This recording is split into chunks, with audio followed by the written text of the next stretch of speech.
Old gun guy here. Welcome to my video, Walther PPK and the 380 ACP cartridge. I'll be discussing this fine little firearm, Walther PPK, semi-automatic pistol, its ammunition, the 380 automatic Colt pistol cartridge. I'll go into a little history of the gun, its designer's intended primary use, what it was optimally used for, which is basically concealed carry, self-defense, home defense inside your house. I'll field strip it, show you how it comes apart. We will then shoot it, paper target for accuracy offhand, chronograph some various 380 ACP loads I happen to have on hand, to see how they perform. Our little very cheap impromptu terminal effects target, which consists of 1 gallon jugs of water filled with water, milk jugs, iced tea jugs, a 3/4 inch piece of plywood, simulate bone, followed by some more water jugs, and we'll examine that. The final thing, I'll do a close-up on the actual recoil of the pistol with just the camera focused on a pistol, firing a couple of shots. The recoil is quite manageable on this pistol, as you'll see. For comparison, the base pistol I use is a .22 target pistol, a Ruger Mark II, an older model, bull barrel, heavy barrel target pistol, just to show as a base the recoil. Let's get into it. This pistol is an enduring design. Walther, the Walther Gun Works in Germany, they were in the eastern part of Germany early on. Designed and produced the first modern double action single action semi-automatic pistol. Elements of this design have been copied for the 90 some odd years this firearm has been in production. They started out with the PP, which is a slightly larger version of the exact same pistol. This is the PPK, the slightly smaller version. This pistol has a 6 cartridge capacity magazine, and you can have 1 load in a chamber for a total of 7. The PPK stands for Polizei Pistol Kriminal with a K. In Germany, K usually stands for Kurz or short, and the 380 round in Germany is called 9mm Kurz or short, but that's not what the K stands for here. It's basically a detective's pistol. The criminal investigative police, I guess, in Germany at the time. It served the same purpose or capacity as our detectives, who carries 2-inch 38 caliber revolvers, what's called a snub nose revolver, short revolver, easily concealable handgun. In fact, Colt named their version of that revolver the Detective Special. This would be the Germans' Detective Special. That's how it started life. What I mean by double and single action operation is the safety's off. This firearm's been cleared. There's no live ammunition here. Actually, if you have the gun set to fire and you charge it, it will cock the hammer. But we'll decock it for now. Basically, if you had loaded the gun, pulled the slide back, chambered around into the chamber, stripped around out of magazine, chambered around, put the safety, there's 2 positions on it. Let's see if it'll show up on the camera. Fire, it's pointing the same way as the muzzle, and down is safe. If you pull the trigger on this gun, it will cock the hammer and release. That's the double action. When the gun cycles, the second shot, the hammer will be cocked and it'll be a lighter trigger pull. Very heavy trigger pull on this pistol, about 13 pounds. The double action pull and the single action pull, as it is now, about 6 pounds. Another very useful feature on this gun is if it was in the cocked mode, you could just safely release the hammer by dropping the safety. Hammer drop safety. These features are carried to this day in numerous pistols of this design. Obviously not the polymer framed striker fired pistols. The gun's made entirely of steel. This model here, this one, my personal one, was made in West Germany, Ulm, ULM, West Germany. In 1931, when it started production in Europe, it continued throughout the Second World War. Obviously, the Nazi regime took over, and some of the World War II collectors, seek these out with the Waffenamps, the World War II German acceptance stamps. It's basically an eagle holding a little circle, a little tiny swastika in it. This particular pistol was made in 1968, and I'll show you when I take it apart. And 1968 is a very important year as far as firearms in the United States go. But before we get into it, this one's blued. It's made in West Germany by the Walther firm. After the Second World War, as the Russians took over East Germany, Walther's factory, I forget what town it was in the east, had to flee. They fled to West Germany, and Ulm is where they are to this day, I believe. The firearm is a double-action, single-action, semi-automatic pistol. It is straight blowback. There's no locking mechanism in here. The frame, the barrel is fixed to the frame. It doesn't move. It relies on the spring pressure, the mass of the slide, and overcoming a hammer spring to cock the mechanism to delay the breech opening or the chamber opening until the bullet leaves the muzzle. The 380 in a handgun is the 380 cartridge, 380 automatic Colt pistol cartridge is about the most powerful cartridge you can use a blowback action in a handgun. There's World War II submachine guns that obviously fire 45 ACP or 9mm that are straight blowback, but they have a large, heavy bolt. It's a lot of mass. It causes the same delay.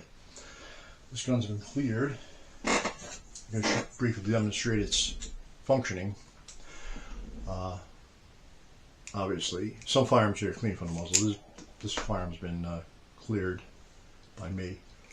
When you fire, the case expands, the chamber forms a seal, the bullet starts moving down the barrel. The pressure of the, demonstrated here, the pressure of the cartridge goes straight back and begins to unlock the action. There's no unlocking, it's just force against the slide. As the bullet exits the muzzle, the chamber pressure is dropped. Inertia, the principle, it keeps the slide going back, cocking the hammer till it reaches its stop against the recoil spring, and then the recoil spring drives it forward, loading another cartridge. Try that again. Basically, you fire the gun, boom, straight back, straight back. And that's straight blowback, as best as I can demonstrate. Kind of hard to see with these old eyes on this little screen. All right, we're gonna drop the safety.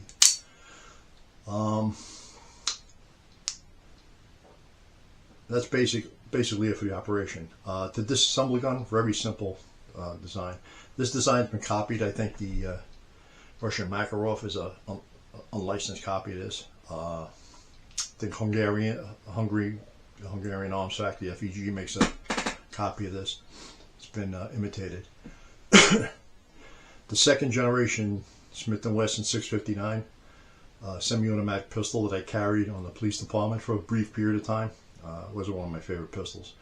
Operates pretty much exactly like this, except it has a locking mechanism, but the double action, single action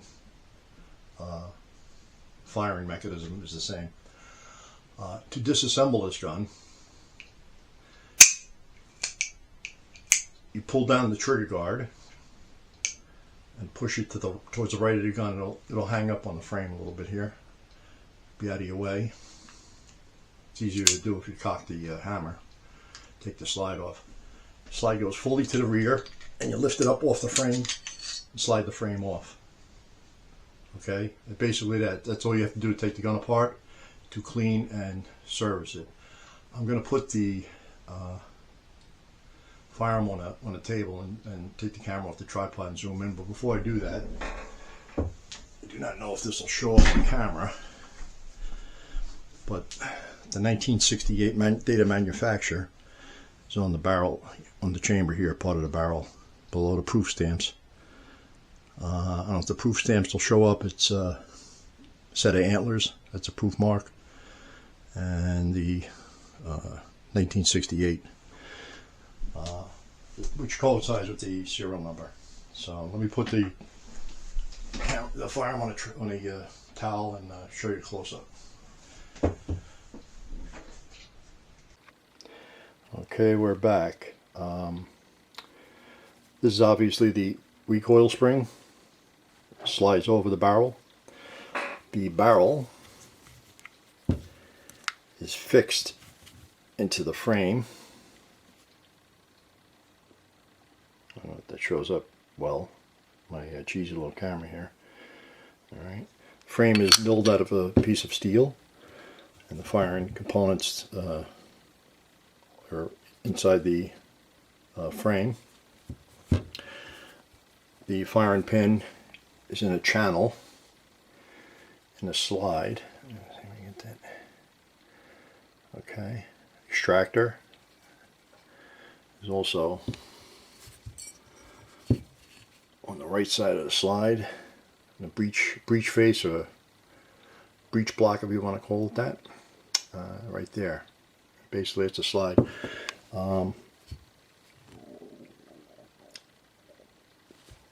This firearm was imported by Interarms, who is the import agent for Walther for many decades. In 1968, I'll go into that in a second, but you get the slide barrel. To clean this, obviously, you get your brush out, brush the chamber, your cleaning brush is 9mm brush. This fires 3.55 inch projectiles, basically 9mm. Clean a bore, brush, solvent. I use Hoppy's number 9, been using that for decades as a solvent. As a lubricant, I use Ballistol. I'm very fond of that, been using that for about 12 years, 10, 12 years. Not much to clean, I'm not going to do a cleaning video, but easy, simple firearm to maintain. Alright, I'm going to reassemble this. Springs over the barrel, barrel's fixed to the frame. Trigger guard is still pulled down in the release unlock position. You basically put the slide over the barrel in an angled fashion, all the way on the frame and forward. Put the trigger guard back up.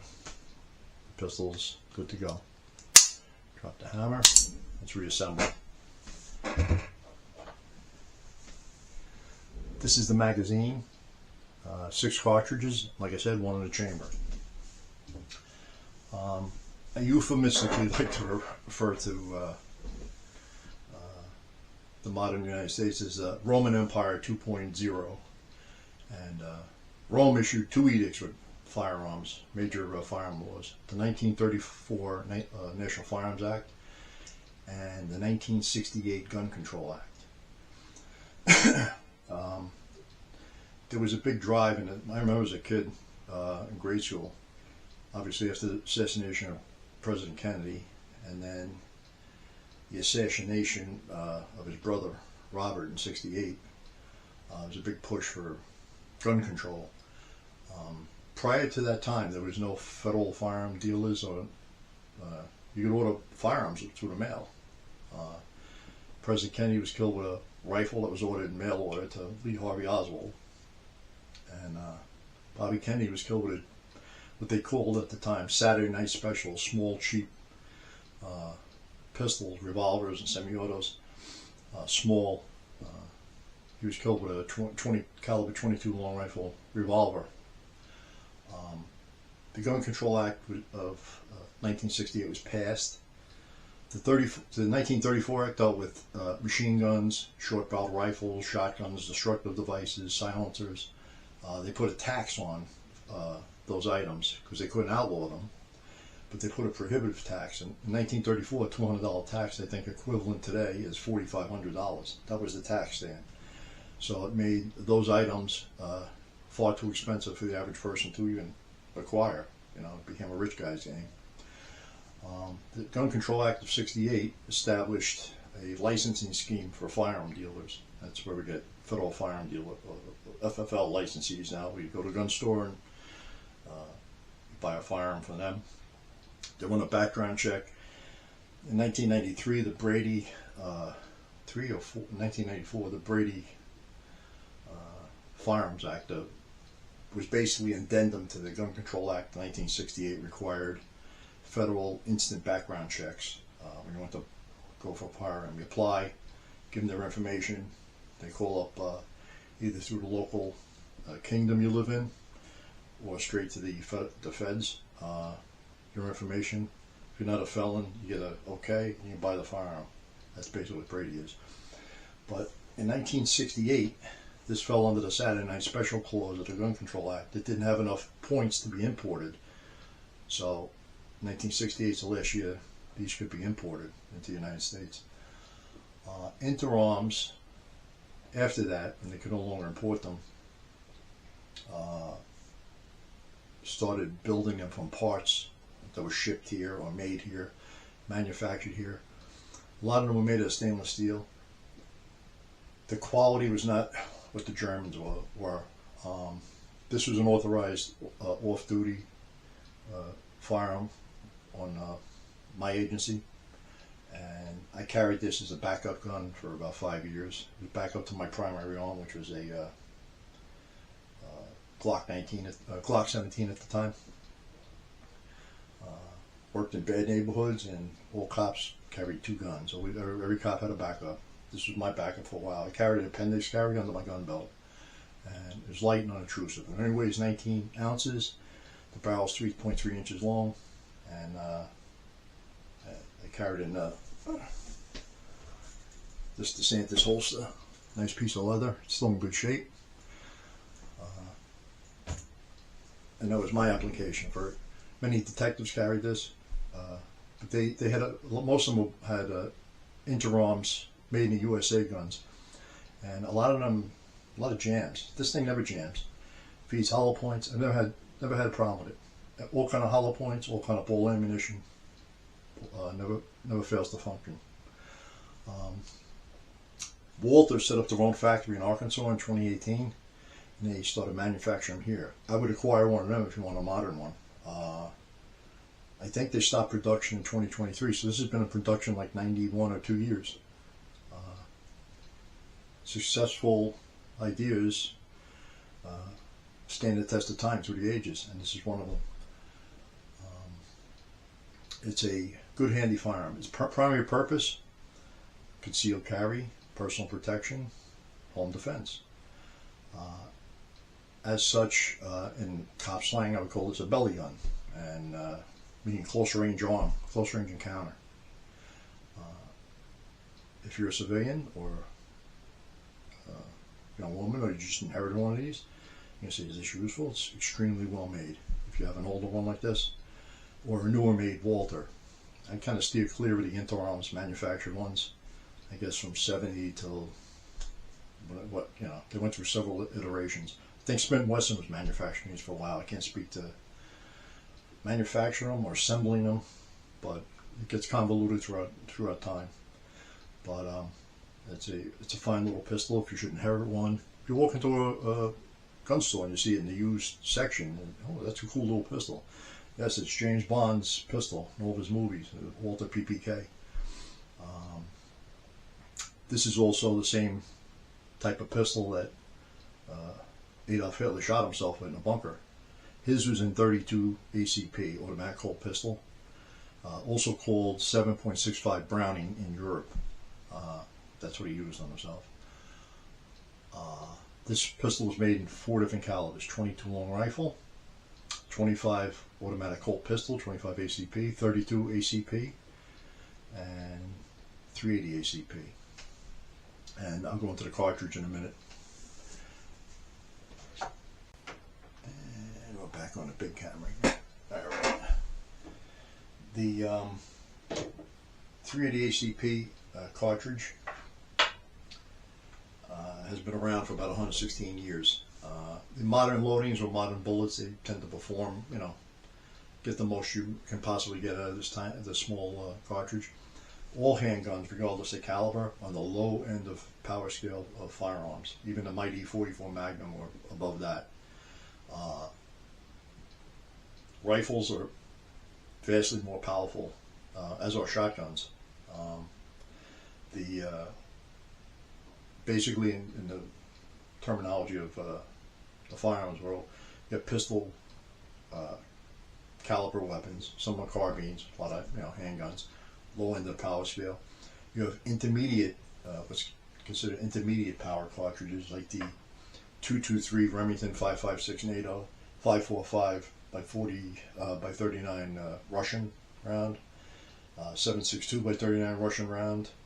I guess you could throw the 300 Blackout into that too. Intermediate in power. They're generally, for the erroneous term, assault rifle. A lot of military pattern, semi-automatic sport rifles, chambered in that caliber. The original intent of that, not to get off on the weeds, was the German army discovered they didn't need cartridges that were lethal or effective out to 1,000 yards, like the 7.92 Mauser. They wanted an infantry rifle more powerful than a submachine gun, but less powerful than a full power rifle, and they developed a 7.92 by 33 Kurtz. Because they found most combat plays 0 to 300 yards, and that's what the intermediate cartridges do. The full power rifle cartridges, some still in service in militaries. Most of them are machine gun cartridges, general purpose machine guns in various militaries, various calibers. Hunting rifle cartridges, vastly more powerful than handguns. In the handgun scale, the 380 auto or the 9mm Kurtz is about the minimum that's ever recommended for personal protection or personal defense. You go off into its main purpose here is to defend yourself against another human.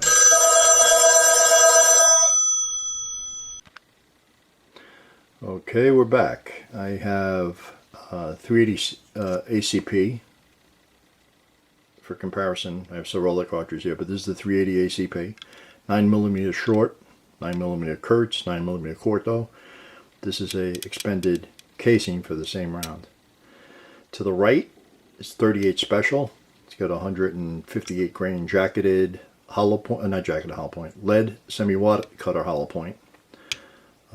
This is the ubiquitous 9mm. It's a dummy round, obviously, because the primer's punched out of it. It fell over. It's hard on this little towel. This is the 45 ACP right here. Colt 45 ACP in an empty expended casing. Go into a little bit of the history and the capabilities of this little 380 that this particular Walther fires. Got a little interrupted there. And yes, the old phone is hooked up and it does work.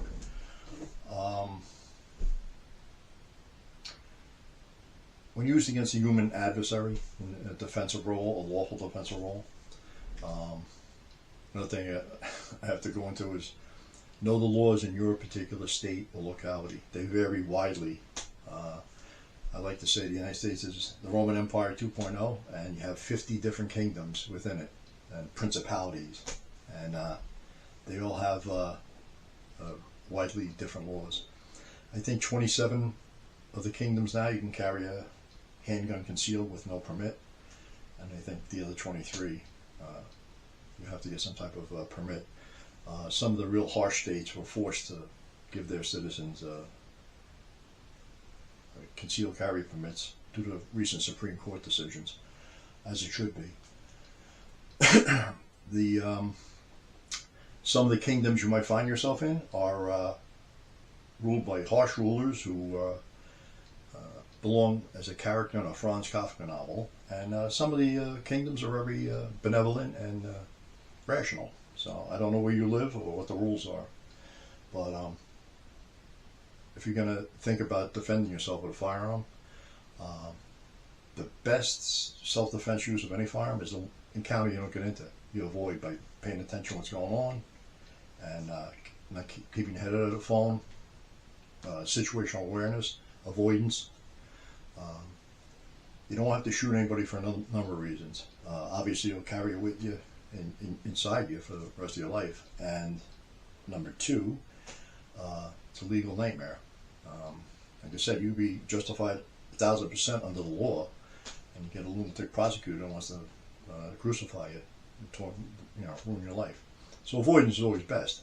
But if you can't avoid, and you absolutely got no choice, you have to defend your life, then go ahead and defend your life. Because it's better to be carried by, judged by 12 than carried by 6, as the old saying goes. That said, there's lots of stuff bandied about stopping power and all handguns being low powered. 3 reasons a person will stop doing what he's doing and cause you to shoot him. 2 are physiological, 1 psychological. You shoot and miss or even hit and minor wound your adversary is trying to hurt you or kill you. Psychologically, he says, I'm shot, I'm getting out of here. He runs. And in my course of my 33-year career, I've seen that happen a few times. The guy gets called later, a few hours later, in an emergency room, getting treatment for his bullet wound. But he ran like a Thompson Gazelle for blocks away from the scene of the shooting. The other 2 are physiological. Your brain's very sensitive to blood pressure.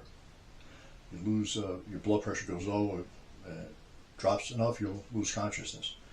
So obviously the more damage a projectile can do to the internal structures, or vital structures within somebody's torso, arteries, lung, obviously heart, blood pressure drops, and person stops fighting.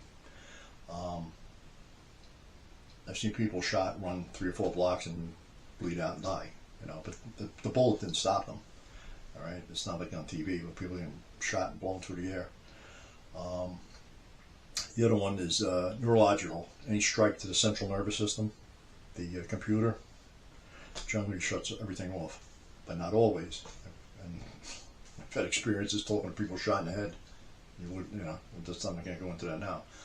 So basically, this is at the bottom end of the power scale for a handgun that you would rely on for daily concealed carry. Obviously, people carry 22 tiny automatics, 25 automatics, 32 automatics, very tiny. Will they kill? Absolutely. Are they optimal for defending yourself? No. They can get the job done, though. Is this optimal for defending yourself? It'll serve. It's not my first choice if that's the only thing I had to carry. In fact, if I knew I was going to be in a gunfight, I wouldn't be using a handgun. If I knew I was walking out the door in my room or was in my house here, shotgun or a rifle, proper rifle, but a shotgun mostly inside the house. But a handgun serves. So enough in the weeds with that. I'm gonna demonstrate the 4 ammunitions here. I got critical defense here. I have some low core bond, some Remington Golden Saber. I'm gonna chronograph them. I'm gonna shoot my target offhand, demonstrate what you could expect out of such a small handgun, accuracy wise. It'll get the job done. I'm going to shoot pocket pistols, as I call them, or belly guns, from a distance of more than 10 yards or 30 feet. And that's going to cover any distance you're going to deal with in a normal self-defense setting. Going to use my very cheap terminal effects target, jugs of water with a 3/4 inch sheet of plywood sandwiched in there. If a projectile goes through a 3/4 inch piece of plywood, it'll create a lethal wound or fatal wound.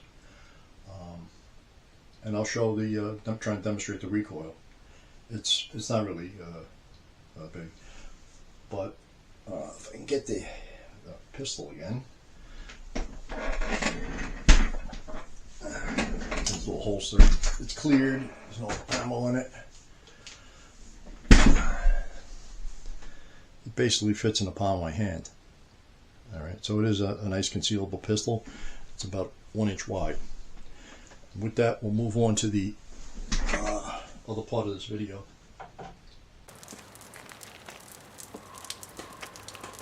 Okay, at the chronograph, first up is going to be the cellular and below.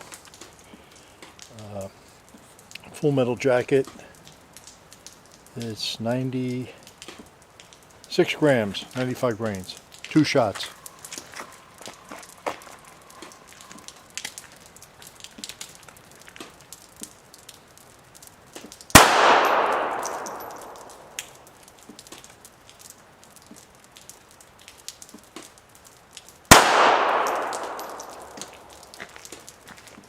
Pretty consistent. Now we're going to go to the next ammo.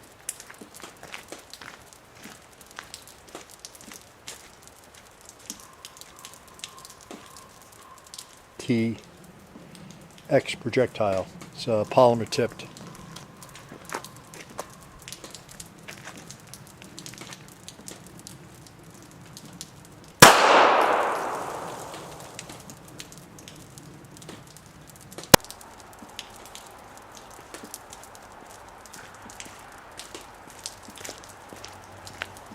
Okay, next up is Corbon jacketed hollow point, 90 grain plus P.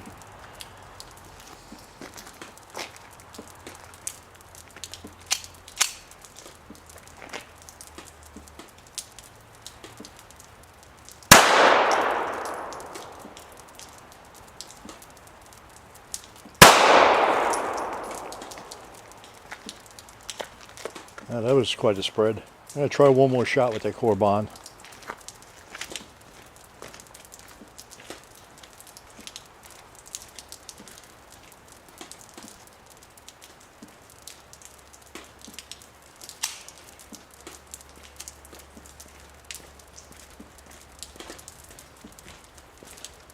Alright, the next shot is one more to Corbon, and then it'll be 2 Remington Golden Saber. I believe they're 95 grain jacketed hollow points.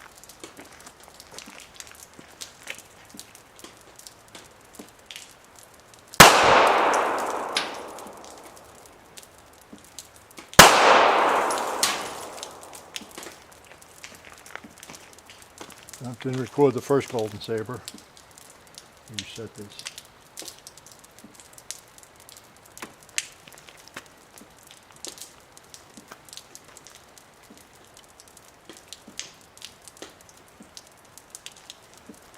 Okay.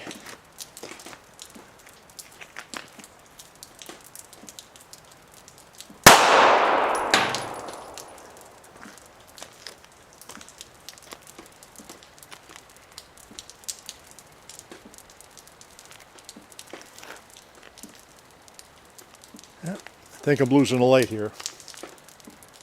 All right, that's enough for now.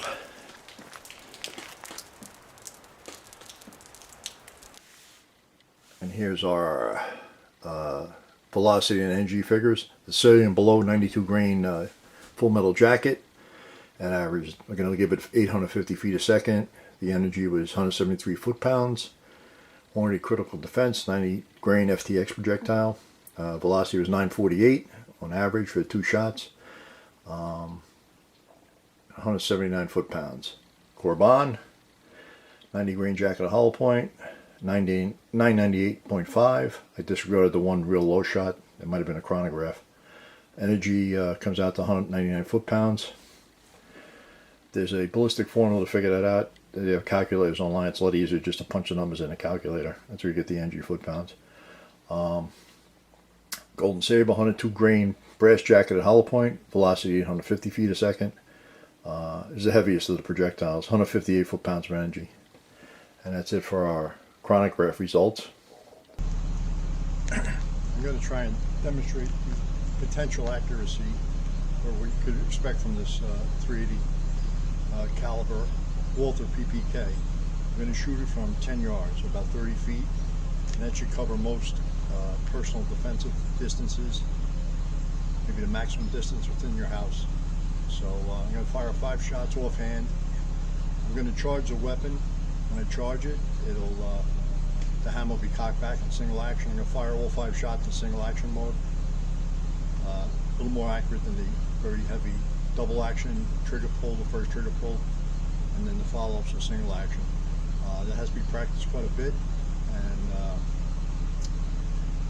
you want to take just show what the pistol can do. If we were in a speed shooting competition, then yes, you would go and fire the pistol double action first shot, and each follow-up shot's single action until I ran out of ammunition. I have 5 shots. It's a 6-shot magazine, all 6 cartridges, 380 ACP. I'm going to use cellular ball ammunition. I think it's 92 grain full metal jacket projectile. I'm going to zoom the camera in on the target so you see the shots impact.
Those are our 5 shots.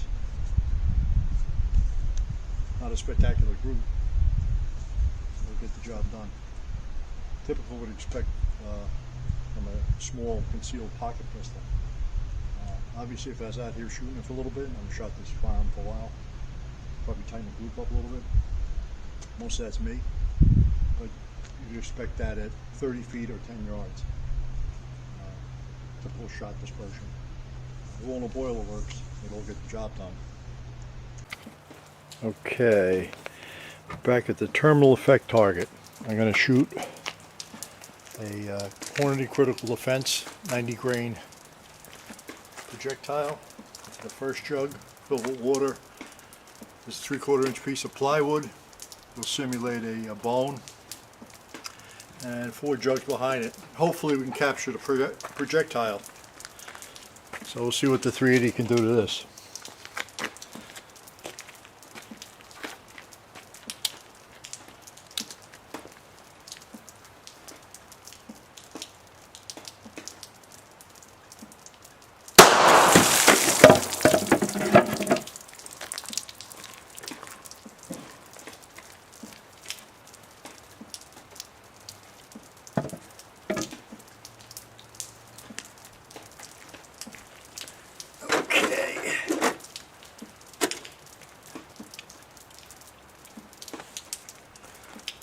Clear. 1 jug of water. And in, a little low, I'm at the bottom.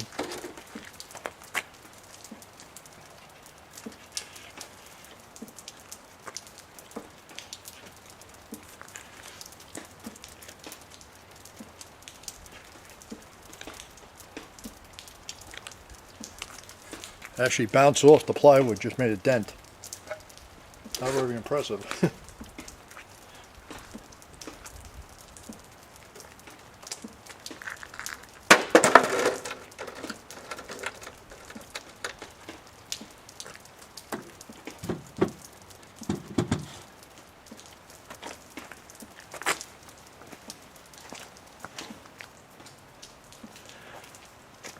Let's try to test again. This time with the 3/4 inch plywood in front of the water jugs. See if we get any better result. Alright, I gotta try and hit it so it strikes the first water jug through the plywood.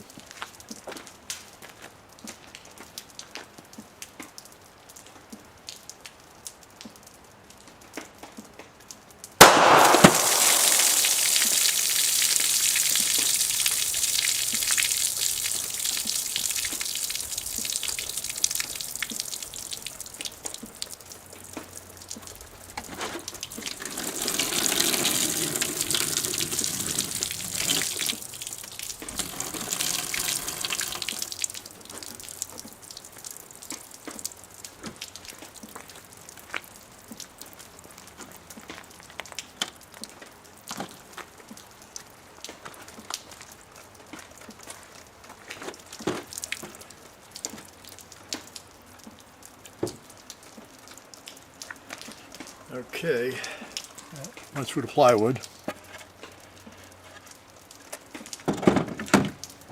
Struck the first jug. Entrance, exit, split it.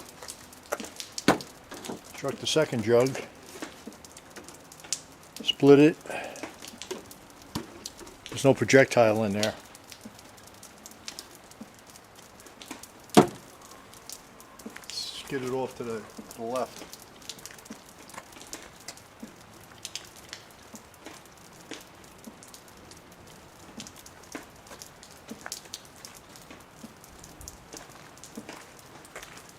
Okay.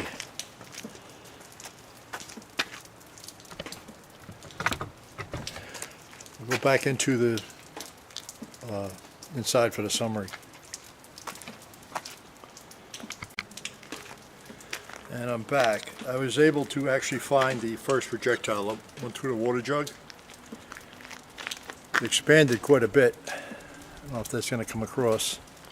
Let's see.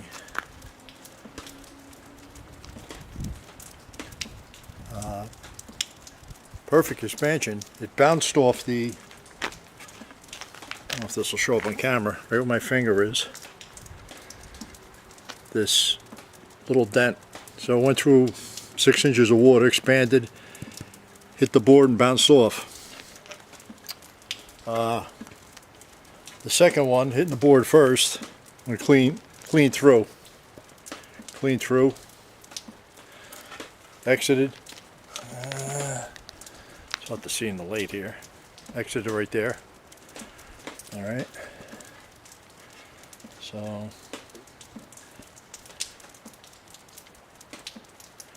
pretty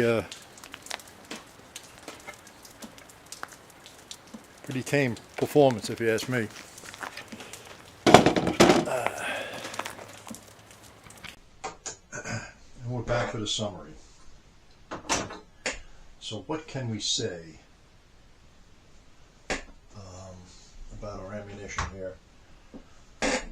The velocities ran from 850 feet per second to just about 1,000 feet per second, with projectiles ranging from 90 grains to 102. The Remington Golden Sabre was a 102 grain projectile, brass jacket at hollow point. It didn't register on the chronograph, but I did chronograph it. I just didn't get it on tape. It was 850 feet per second. I give you the energy figures, but all these loads are sub 200 foot-pounds of energy, which is just a paper number. It's just something for comparison. We're comparing the relative power of cartridges and projectiles. The core bond, I discarded the one shot that was like 250 feet a second slower than the other two. That averaged almost 1,000. The Hornady Critical Defense, which I do carry in this pistol. When I do carry it, sometimes I use it as a pocket gun. Basically, it's it's a polymer tipped hollow point. It actually doesn't count as a hollow point in some of the harsh kingdoms, but it's a hollow point. It's filled with polymer. It generally performs well, a projectile.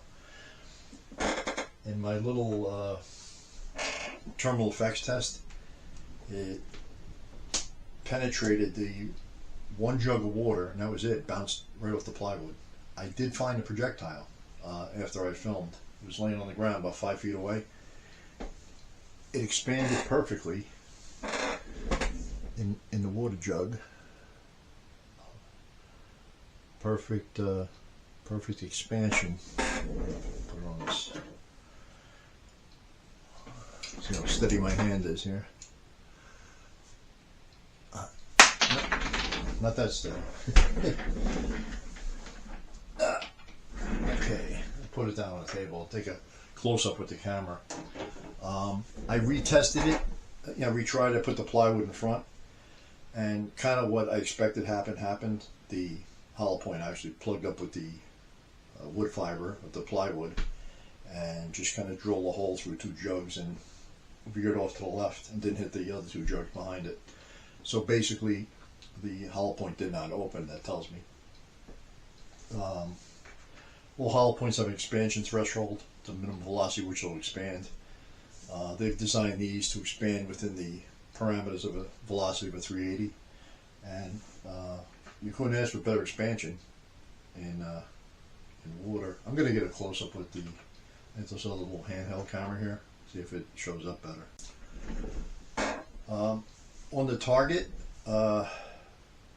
the spread of shots at 10 yards was under my hand. A little of that was me. I know I pulled 2 of them, but it would have got the job done. They were all in the boiler works. Pretty much A zone on that IPSC target, behind the target, and a couple on the Charlie. But in real life, you don't want to get holes in the boiler works. It's not conducive to long life. The pistol is designed for personal protection and concealed carry, and excels at that. There's lighter pistols, there's more modern pistols. This is a classic, and if you should inherit one of these, hold on to it. Stuff like this is not made to this quality anymore. This CNC machining and modern manufacturing processes, but these were assembled by craftsmen. Fit, finished, polished. You know, it's got some holster wear on by the muzzle there, but the bluing is in remarkably good shape, despite all the banging around I gave it over the years. It'll serve you well on that purpose. Can you target shoot with it? Of course, that's what most of the time you're going to do. Can you go plink cans with it on your property if you live in such an area? Absolutely. You might say, why would cops carry 2 guns? You work in some of the neighborhoods that I worked in, and every cop carried 2 guns. I live in a place now where we don't have a police force. It's covered by the state patrol, and they're 25 miles away. Everyone's armed. Everyone's polite. When you do see the state patrol come up here, it's usually for a medical emergency or a motor vehicle accident. That's it. No crime. But there are other places in the various kingdoms where it's quite violent, quite crime-ridden. And if you live in one of them, and you should acquire, this particular firearm or something like it to defend your person, then this is not a bad choice if you come across one of these. Is it my optimal choice? No, but it will suffice. And there's no such thing as optimal. Optimal, super optimal. Everything's a compromise. Every design, every caliber, every cartridge. Everyone wants a self-defense handgun that has a knockdown power of a 40mm Bofors cannon, weighs 2 ounces, and has no recoil. The physics won't permit that. So this is what you have. Like I said, sadly the Gun Control Act knocked these out from being imported after '68, but Walther has been making them, and I think their MSRP is about $1,000 now. I looked it up, and I think I read something, they shut production down in November 2023. But that's it. Thanks for watching my Walther PPK 380 ACP automatic Colt pistol cartridge video.